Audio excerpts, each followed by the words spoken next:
Às vezes, monstros não nascem, eles são feitos à força. Olá, eu sou a Nina, e se você não conhece, hoje eu te apresento There is a Man in the Woods.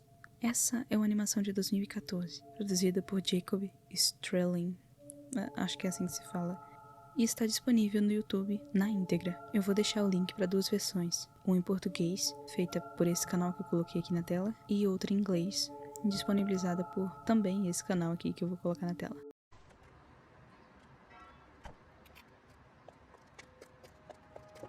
Há um homem na floresta. O curta começa com esse senhor nos contando uma história. Antes de tudo, a escola onde ele trabalhava como professor era respeitável. Seus alunos se sentiam seguros para ir até a colina, colher algumas flores de madressilva para saborear o seu néctar, exceto uma criança desagradável. Sid. E pela cara desse menino eu já imagino o tipo de criança que ele era. Ele não gostava de dividir as flores. A animação dá a entender que ele não coleta e consome igual as outras crianças. Ele gosta de colher o máximo que pode para levar para casa, e faz isso enquanto observa os outros comendo, com raiva nos olhos. Ele se lembra do Sid chegar perto um dia e dizer: há um homem na floresta.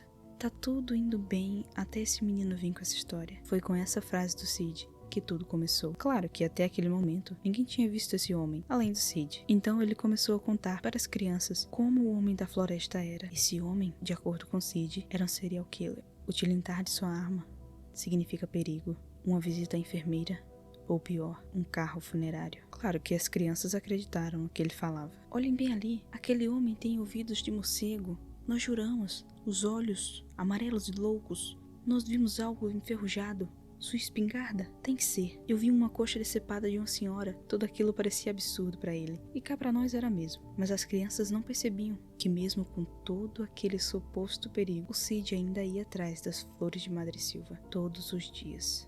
Ele era visto pelos outros como o mais corajoso, já que era o único que tinha coragem de descer a colina sombria. Todos tinham medo de apodrecer no fundo da floresta. O professor implorou para que as crianças pensassem que tudo aquilo não fazia sentido. Ele queria que elas fossem mais maduras e não acreditassem facilmente nas mentiras ditas pelo Sid. Mas não adiantou. Mais rumores surgiram, o que acabou condenando todos os esforços do professor, que tentava provar que a escola era segura. Tudo isso foi um escândalo quando as crianças começaram a contar para os pais que supostamente estava acontecendo e como o professor estava agindo diante de tudo isso. Ele começou a receber inúmeras ligações e e-mails. Há um homem na floresta? Há um homem atrás do parquinho? Minha filha está segura? Você vai fazer alguma coisa? Isso é inaceitável. Faça seu trabalho. O que está acontecendo? Eles estão bem? Cuide disso. As famílias estavam aterrorizadas e nem um pouco satisfeitas com a atitude do professor. Essa cena no carro nos apresenta a maravilhosa e preocupada mãe do Sid, chocada enquanto o amiguinho de seu filho conta para ela toda a história do homem da floresta, enquanto o Sid observa com um olhar e com um sorriso malicioso, sua mentira aumentando de tamanho. A cena corta e vemos que ela levou isso muito a sério, sendo uma das primeiras a ir reclamar com o professor. Ele se questiona: o que eu devia fazer? Vasculhar a floresta toda? É claro, depois daquela visita, a mãe do Sid voltou outras vezes, com mais pais irritados. Queriam que ele tomasse uma atitude para manter seus filhos seguros, mas não mexiam um dedo para isso. Para os pais, a falta de posicionamento do professor significava que ele não se importava com a segurança de seus alunos, mas para o professor, isso não era justo, já que a história que tanto os preocupavam era apenas uma mentira.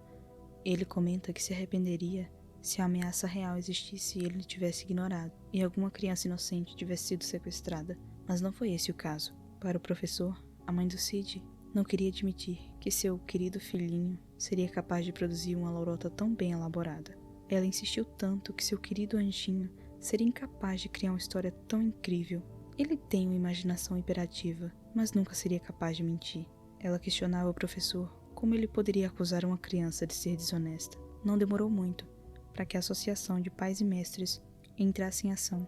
Os pais só ficaram contentes quando ele saiu do emprego, como se eles soubessem o que era melhor para seus filhos. Nessa cena podemos ver como a mãe do Sid o trata em casa, mal liga para ele. O professor segue contando o quanto é difícil seguir com a vida quando uma mãe amarga difama sua reputação por negligência infantil. Quando a porta bate em seu rosto, vemos um cartaz que diz: Pense nas nossas crianças. Conselho escolar. Para aquela senhora, não bastava ele ser demitido da escola em que seu filho estudava. Ele simplesmente não poderia entrar em nenhuma sala de aula para o resto da sua vida. Bom, eu imagino que era isso que ela desejava. A história segue, e nessa parte eu não entendi muito bem. O professor questiona quem está no controle da classe. Não nos é mostrado um novo professor, mas uma fila única, e muitas crianças estão atrás do Sid, com os 2 dedos pra cima. Eu não entendi. Se você entendeu, deixe nos comentários, por favor. A vida do professor começa a decair, enquanto Sid consegue o que ele sempre quis, suas doces flores, só pra ele. A mente do professor está destruída por causa de uma criança que não foi punida por suas mentiras, ao mesmo tempo em que o professor, que antes era respeitado, agora é tratado como um criminoso. Tudo isso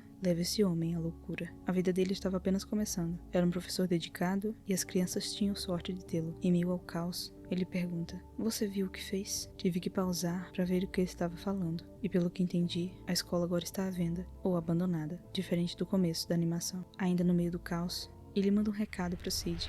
But I can play along. I can be good. Do you hear that, Sid?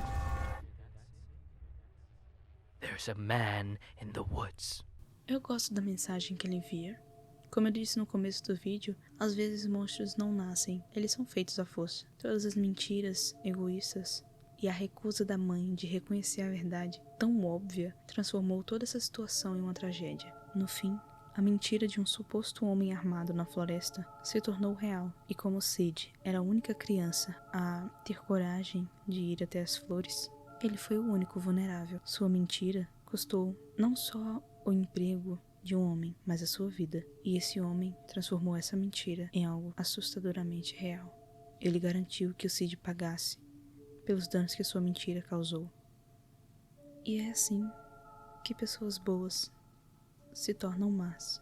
Se você chegou até aqui, muito obrigado. Não se esqueça de se inscrever e deixar o seu like. Comente aqui embaixo a sua teoria sobre There is a Man in the Woods e compartilhe com alguém que possa gostar do canal. Até a semana que vem. Tchau!